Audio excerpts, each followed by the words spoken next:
Okay, greetings, beautiful people present, hopefully at the Wits Writing Festival 2024 edition.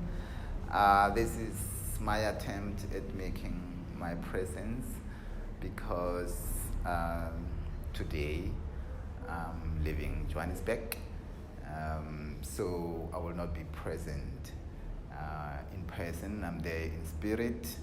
My name is Rangoato Hlasane. I am the lecturer in fine art, and amongst many other things that I do, I coordinate and teach and co-teach a course called Drawing and Contemporary Practice. It is a third-year course, and over the years I've sort of developed a kind of framing for it, which we call publishing, collective self-publishing and book arts. And alongside that, framing, it is also to think with the work by the Medu Art Ensemble, particularly the posters as well as the newsletters, but also critically the editorial processes. I would like to now give you how I personally have arrived in this type of practice and how that practice itself becomes present in the classroom, in the thinking and making with a group of students whose work you hopefully are enjoying and encountering at the Wits Writing Festival.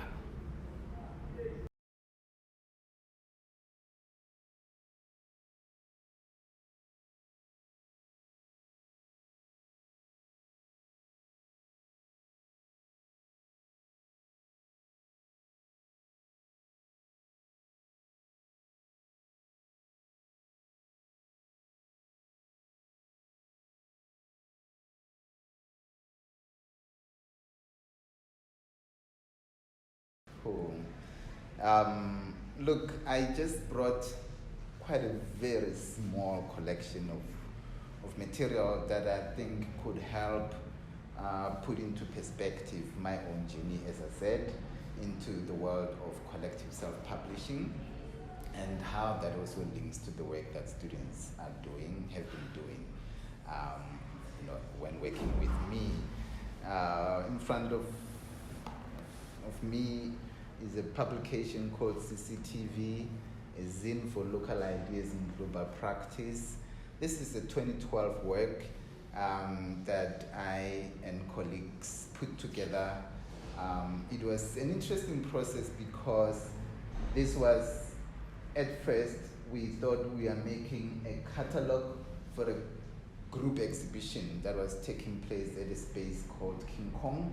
And this space is where the institution that I've co-founded, Keliketla Library, has subsequently moved into. But we thought about a catalog of this work, but immediately thought, how can we actually make a catalog that also invites participation of other people? So outside of the artists at this particular show, we reached out to other people to come and share space in our pages in Johannesburg in 2012. But we also thought carefully about cost of making publication, particularly print. So we reached out to institutions and people like Chimurenga's Pan-African Space Station to buy advertising space, but really ask them to think about advertising as content, So here they were writing about Theo Parish at the Pan-African Space Station, Carl Shepard at the Pan-African Space Station Festival.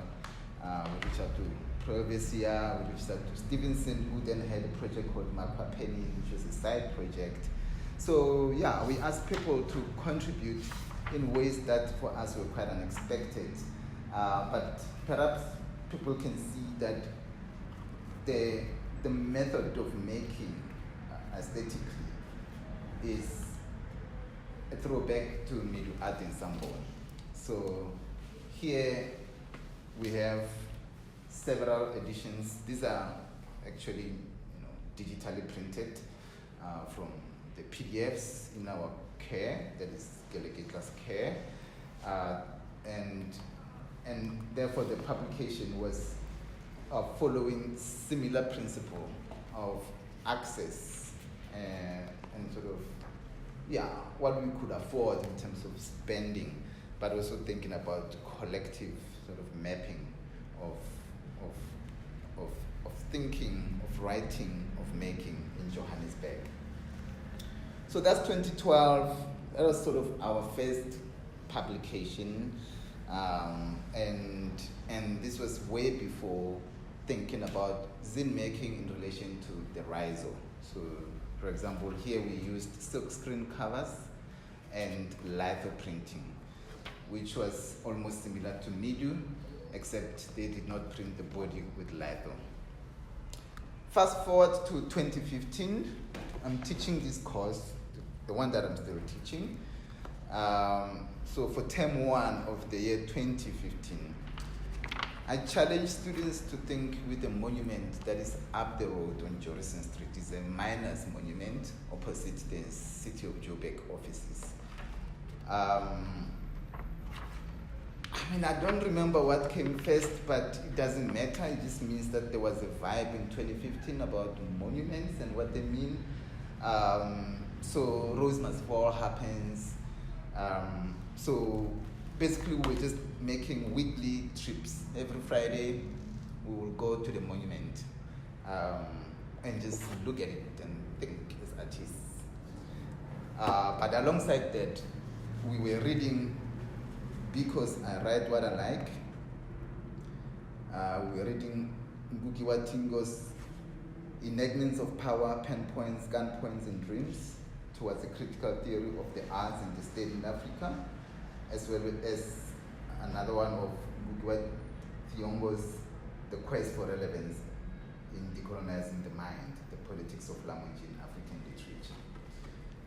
So these were weekly readings alongside weekly visits to a museum, a monument.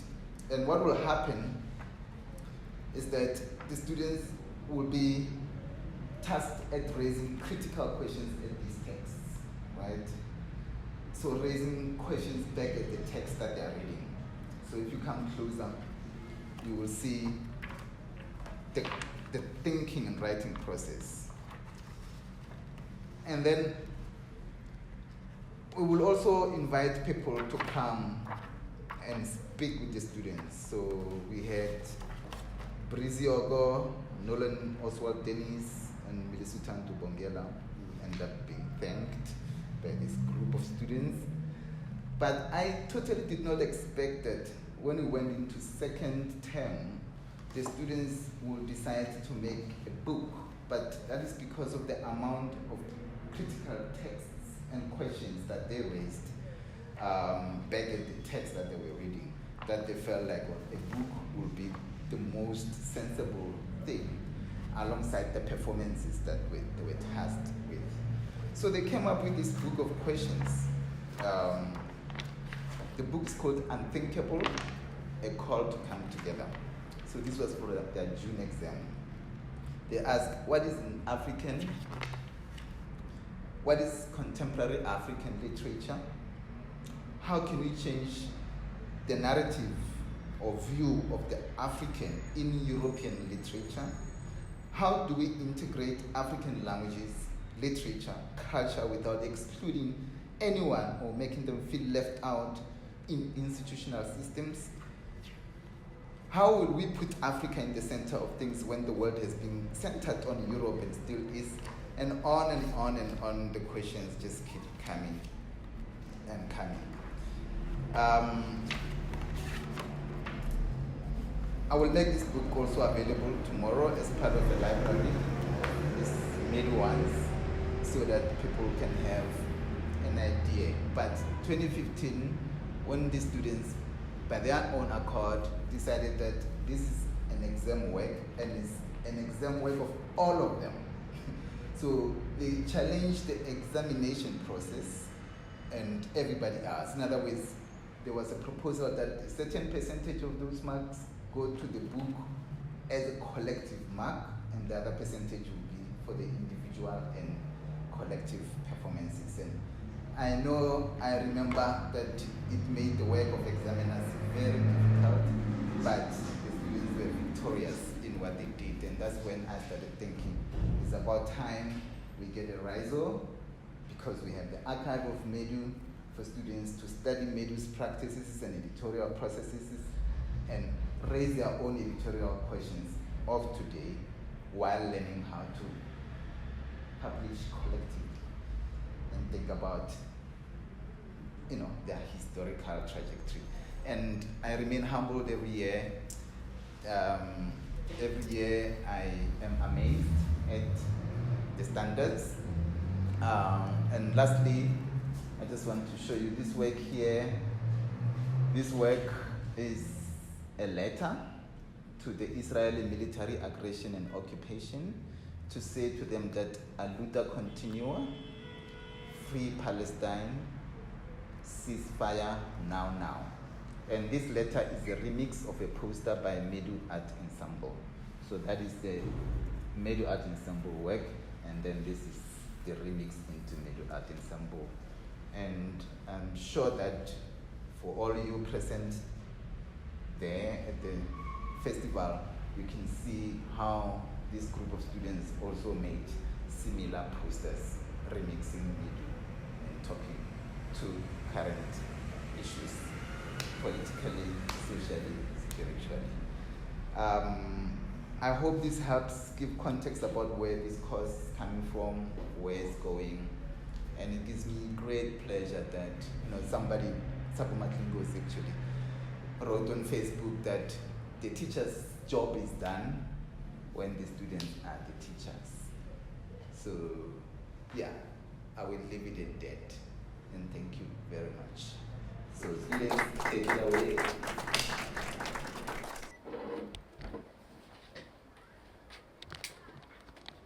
Good afternoon, everyone. My name is Eva. I'm part of the fourth year Fine Art Group. And today we're here on behalf of Umshini, which is a collective that we founded as part of RA's third year course in drawing and contemporary practice. As part of this course, we created and worked through a series of posters and publications. We have a little bookstore at the back, so hopefully you can look through some of the publications after the talk. But today I'm going to start by just reading through our manifesto for the group.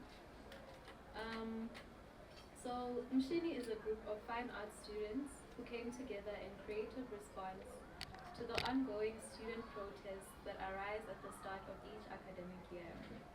Working closely with the Medu Art Ensemble historical archive of posters, publications, and music as a point of departure, we developed a series of posters as a call to movement and gathering, using Riso printing, a fast and often cost-effective way to print and distribute large quantities of work. This series of posters moved us into 8 different collectives, namely Paper Jam, Move, Hoops, Phetoho, Outcast, It's Weird, TSC, and Ts and Cs. As part of the third year Drawing and Contemporary Practice course in 2023, facilitated and guided by Rangaoto Hlasane, the collectives developed 8 unique publications that explored collaborative ways of working. The collectives were formed through a seeking of connection, bonding over nostalgia, and looking towards a future. Stretching, pulling, looking through motifs of play, connotations of fire, questioning peace and freedom in our current temporality as young artists, a moving through memory. This allowed for the realization of each of these publications. We ask, what does change look like in 2024? What has change looked like in the past decade? Does the struggle continue? This collection of publications functions as a multitude of communication systems, drawing from a past that is present, as well as a means to project ourselves into the future. We look at music, artistic practice, forms of childhood play as a questioning, a response, a space for potential, and as a means for transportation. How do we move through and respond to these memories? How does collaboration gesture towards a recreation? Why now? If not now, then when? For whom? Anyone who is called to move. This is a movement, a listening, a reading, a gathering, a celebration, a projection, and a prayer.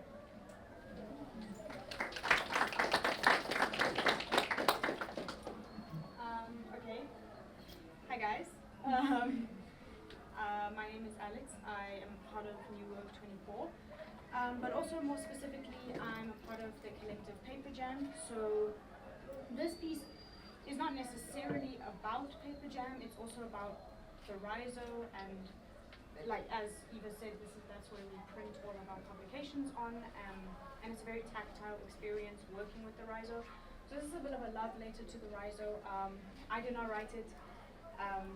Alexandra Geen, not to be confused with me, but she wrote it and she's part of Paper Jam, but unfortunately she could not be here today. So yeah, Riso wakes up from her slumber. With an instant, her blue eye projects into the dark abyss of room 011. For a moment, there is a calm, dark stillness. In a haze of nothingness, it's only this gleaming eye of hers that exists. Suddenly, her machine begins to whir. The fullness of her insides is like a violent chaos in this once silent room. She is hungry, her insides are rumbling. They are in a fervent search for paper, like a predator hunting its prey. She catches paper, and from her mechanical mouth, she drools purple, orange, red ink. Beep, beep. What's this? Error. She's in pain. Her cries now consume the room. She's coughing, gasping for air. Mayday, mayday, something is wrong. To her own rescue, she coughs one final hearty splutter, and with it comes out this fascinating object, ink arranged to form a foreign text like a vomit of melancholy and celebration on her dinner of paper. Riso gasps an air of relief. A final beep exits from her mechanical lips. This is the story of the miraculous birth of the beautiful baby she names Paper Jam.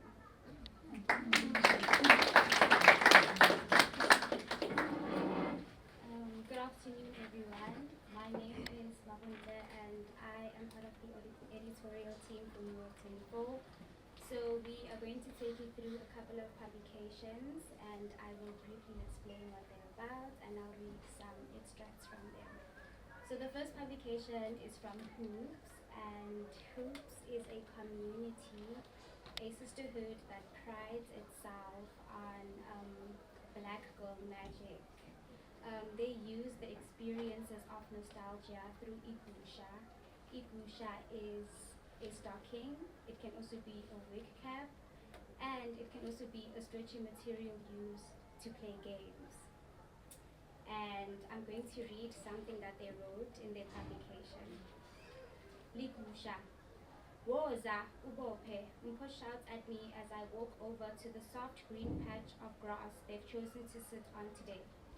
It's second break, which means magusha time. I quickly find a spot to sit on the grass next to Mpo and help them tie the stretchy fabric of the gusha. At least I made sure to wear e-short underneath my school skirt. First, Kanisa screams as she approaches us, making sure we know who's jumping first. Second, me and Mpo both scream at the same time. I'll let them go second, Shem. They brought the gusha anyways. From afar, I see Kat and Samu walking from the tuck shop. They both going to have to fill for magusha. Mpo and I try finish the short magusha strings together, then start to stretch out the magusha rope to see how long we've made it. Hadikale, Kat says, when she sees the magusha is long enough and ready for us to play with. Samu and Kat take the fabric for Mpo and I start to get in the position so the game can start. They spread out in opposite ends from each other and bring the stretchy rope down to their knees. We play the game for the rest of the break while having our lunch and gossiping, as always. A few other girls join us in our game and we end up making new friends. So Ligusha is basically a material, as they say, but a material used to play games, games in the townships. And Hoops uses this also just to show us about the diversity of Black womanhood. And this is what their publication is about. So this is also just a way for you guys to know what each publication talks about, and you can also have a look at them. And then the second publication is from a collective called Phetoho. Phetoho is a Sotho word which means change. And they use the concept of fire as a duality, that we can use fire to bring life and we can also use fire to destroy. That this very fire is in us and it's also in our hands. And that this very fire can be used as a revolution. And what I want to read says, the heart of justice is telling, seeing ourselves and the world the way we want it to be, more than ever before. As a society, we need a renew and commitment to truth-telling. The light of love is always in us, always present, waiting to ignite. So the question that I have for you guys that I would like for you to hold on to is, what ignites your fire and who sets your fire?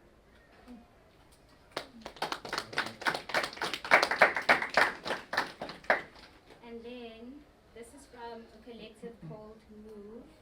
It's a 4-member collective and they explore South African musical archives in relation to soundscapes and connecting the past and the present.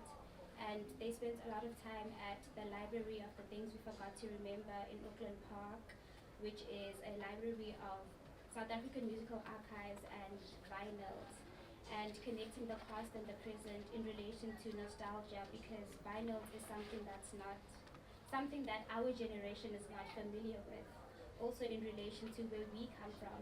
So also talking about memory, the past and the present, and what that means for us as a generation and as a collective occupying space in society. So this is Move. And this is their vinyl publication, and they have a couple of questions for you guys. So listen. Kwenzenjani? Where has the movement led us? What are we moving towards? What is your frequency? How loud is your intent? What do you remember? What do you hear? Who said what? Who sang what? Who played the music to move to? Who do you move for? What is your favorite sound? How does music move you? What would you like to hear? So, what moves you? This is Move.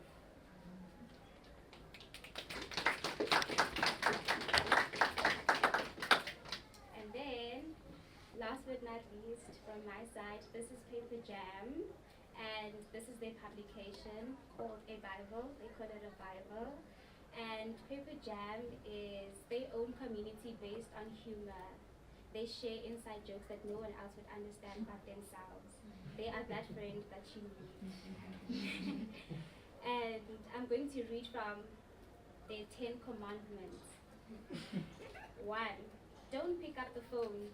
You know he's only calling you because he's drunk and alone. Commandment number 2, don't let him in, you'll have to kick him out again. So this is Paper Jam and this is their Bible. So when you do have time after this, please just go to the bookstore and just browse through everything. This is just a way to excite you and to invite you and to lure you into having a look at these publications.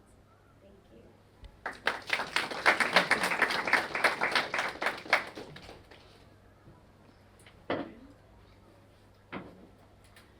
Hello, nice to see some of you again. I'm Noku, if you don't know me from earlier, and I'm going to take you through a few of my favorite publications. So first we'll start with T's and C's, terms and conditions, and basically what they focus around on is care, and especially collective care within spaces, and how as artists can we care for each other, care for ourselves, especially in the ways we create can kind of excavate certain traumas. So we need to take care of ourselves and of each other, especially when we're in a collective-based working environment. We need to look out for each other, otherwise the foundations of creativity may fall apart. And the place I would like to read from is an interview they did. Part of their publishing action is that they went around asking people how they feel censorship. Actually, the special edition of this publication came with a certain mat that you would roll out for when you're reading this publication. So you're in this space to receive the information that is here. For example, sorry, this is one of my favorite photographs that I'd like to share with you. They kind of encourage community-based, kind of encourage community-based viewing, and this mat would facilitate seating for more than 2 people. So in this interview, they asked things like, do you feel like a shared art studio space is a supportive and caring environment? Do you feel like your needs and concerns are heard, addressed in your shared studio space? What changes would you like to see in your studio to improve the level of care? Do you feel like your studio space promotes a sense of community and belonging? If yes, please share how you feel about that. What would make you feel more supported and cared for in your shared studio space? And personally, this publication has had an impact on us in how we view studio practices. Before it was kind of a place where, oh, just work and move. But in their publishing action, they make it clear that the spaces you work with aren't just places for creativity, they're a place for you to foster yourself as well. And then the second publication, TSCs, not to be confused, this is The Struggle Continues. And I would like to read from their manifesto because it is quite specific to their and to their sensitive publishing action. We as TSC have been thinking around the ideas of freedom, peace, and the impact that capitalism has on the concepts of freedom and peace. We have been exploring questions of whether freedom, peace are feasible in the current economy, taking into consideration the country's history of apartheid and its impact on peace and freedom. We are questioning whether the struggle still continues, if so, how? How have the struggles of the past continued into our present, possibly our future? What does the struggle look like? We aim to ask questions that make the viewer think about their history and struggle and how they come to the present. So the way their publication works is they used bank statements. Each folder has a different color to each bank statement. So each publication doesn't have the same thing. So one will have like this particular one has financial investment, one will have credit, and so on. And within each action, each collective member kind of created their own card, and within each card they have their own, each member's own artistic work. I'll give you another example. So this is Red, which is a different publishing action to this one, and they also have different contents inside. And yeah, you can check it out at the bookstore.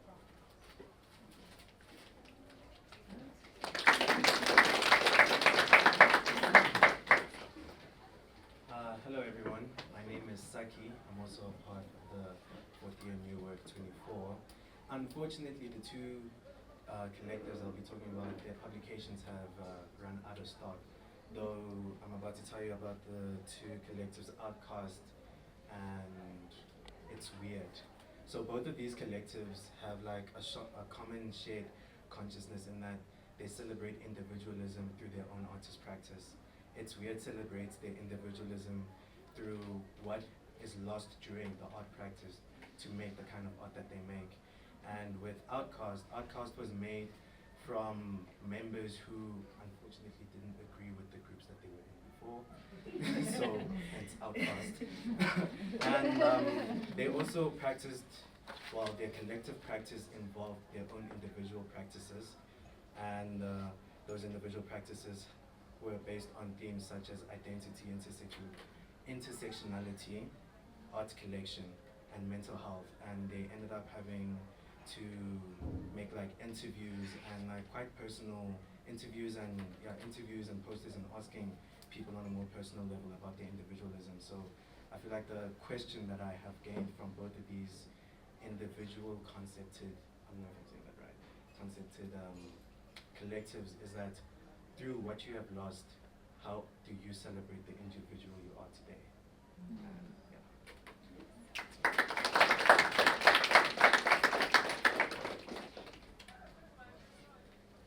Questions and discussion. Back there, is that a question? I don't have a question. So, anything, the floor is now the public's and what you'd like to converse about. I have a question.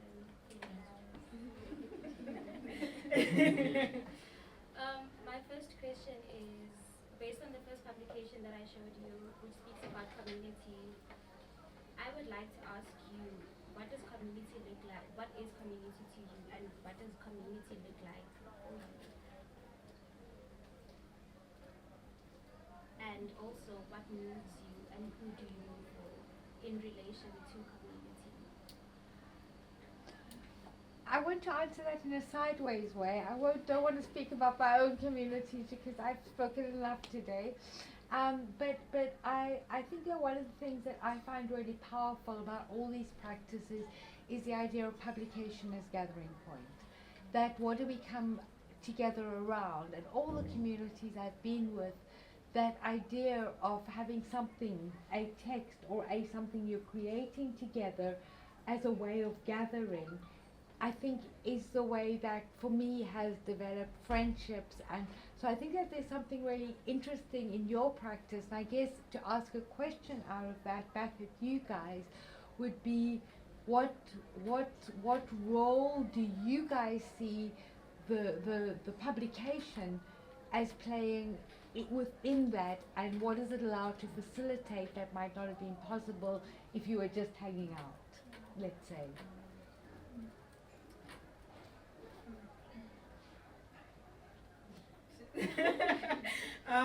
They're looking at me, so I'll answer. So I'm in Paper Jam. I think your description of us was very apt, that we are like a gathering space. So with us, we are friends, so we do have that gathering space, and then we publish. I think the difference is that like certain groups have group dynamics, but within publication there's a kind of gel that you learn. Not only do we learn individual strengths, but you learn how to work with each other. And with humor, like something I learned from working within like a humor publication is that levity doesn't have to be a response to something. Something can just be inherently funny.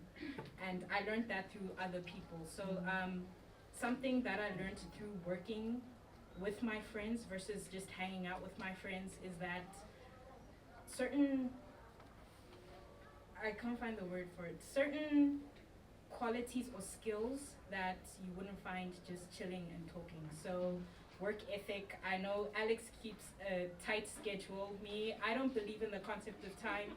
I believe I come up with the sun down, but I learned time management like matters within each specific thing you do.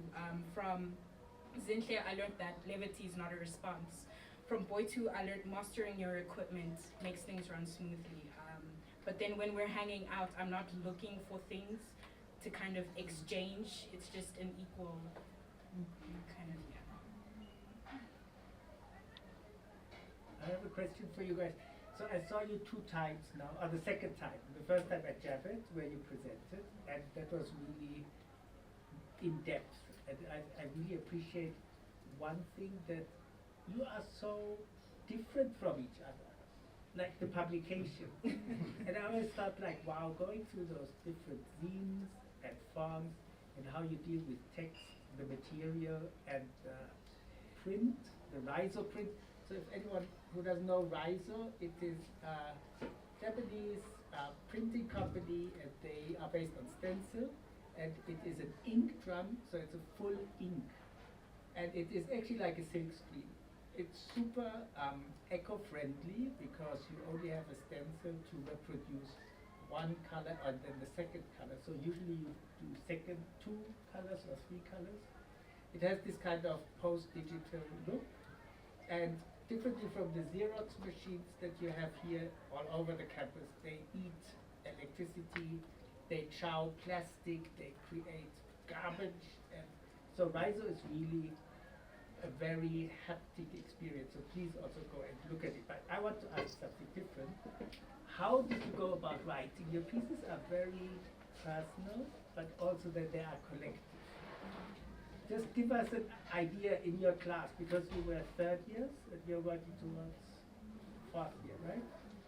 How did the writing go? To answer that, to start off, we were given like a large selection of posters and images, and it was a kind of, okay, whoever picked something that interested them and had the same as someone else, that's how like the first like formation of the collectives were forming. Then we start talking about like the common interest, and how you know what interested us about the posters and images we chose, and then we started writing on that and tried linking that to the kinds of things we were dealing with throughout the year and our own personal experiences, because I feel as, you know, as artists by default we are going to put what's inside our chests on the paper or on the canvas. So yeah, we just went about learning each other as individuals and coming together collectively through, like, at first what was like a common interest, and like just really expanding on that. So I'm going to speak on behalf of Community, which was the collective I was part of. And we worked with the Medu Music Archive. So we went and we looked at different albums and songs that were used as like a call of gathering and connection, and also like a way to spread a message during apartheid and during the times of like resistance to apartheid.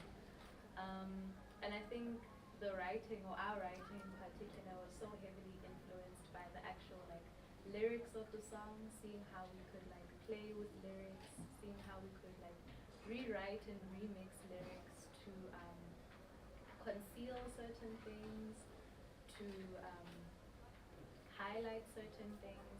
But then I think as well, like looking at the actual physical vinyl and the physical music poster, because we all came together over like a series of jazz posters.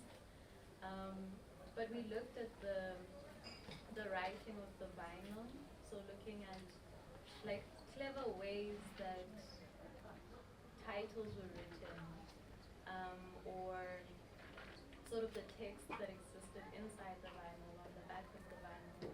And I think we used that as like a starting point to guide the writing of our publication. So for Paper Jam, which I can speak through, we kind of took our hangouts into the publication humorously. So we'd be at McDonald's, and you know that beeping sound, especially the Parktown one, and we'd be like, I am in hell, make this stop. Or like someone spilled wine on their pants, and we're like, if you don't change that, butt ants are gonna crawl up your butt. And then we made those into the 7 layers of hell. And we have like differing layers of hell, and also maybe help to have, or also we would be listening to music, and then we'd be like, you know what guys, the thong song kind of slaps, this is hilarious. and we put it in as one of our hymns, or some of we once had like a little sleepover, and someone's phone recorded the entire thing. So then we transcribed the entire thing and put it in here. Or we had like a little reading session where we're reading Trevor Noah and then his tweets, and we're like, this is our prophet, this is our Messiah, let's put him in the Bible. So that's how our publication came to be. I know with T's and C's and T's and Cs, one of our prompts within the course was to respond to FISMA's form. So the struggle continues. His response was to look at the capitalistic side of it, and terms and conditions response was to look at how can we then help ourselves and help each other in response of such tough times, because a lot, I think, was like coming through the surface, like the world is rough, so they were like, how do we make it less rough? Yeah. Just on that note, the proceeds from the sale will go To New Work 24. So New Work 24 is an exhibition that will be at TPO, which day? At the Still Wits Art Museum. At the Wits Art Museum, sorry. So the funds from there will go towards publication for New Work, which is the culmination of their grad year. So at the end of the year, we have an exhibition at the Wits Art Museum, which comprises of all the entire 40 body of artists, their work that will be shown here. And then the publication this year has been rethought in the ways that they've been thinking about these publications as a kind of record or response to the year. So it's an ongoing, the project of New York is an ongoing fundraising project that takes place throughout the year, and the money raised goes towards the exhibition and the final publication. And then any money raised at the end of the year goes towards next year's exhibition. So think twice if you spend the next 100 rand on a bottle of wine or on a zine and support the students' next publication. Any other questions? Comments? Answers to the question, what moves you?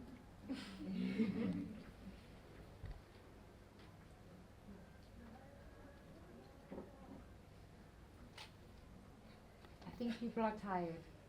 Everyone's tired. I want to look and touch. Please have a look at the zines. Talk to the artists. Thank you so much for coming.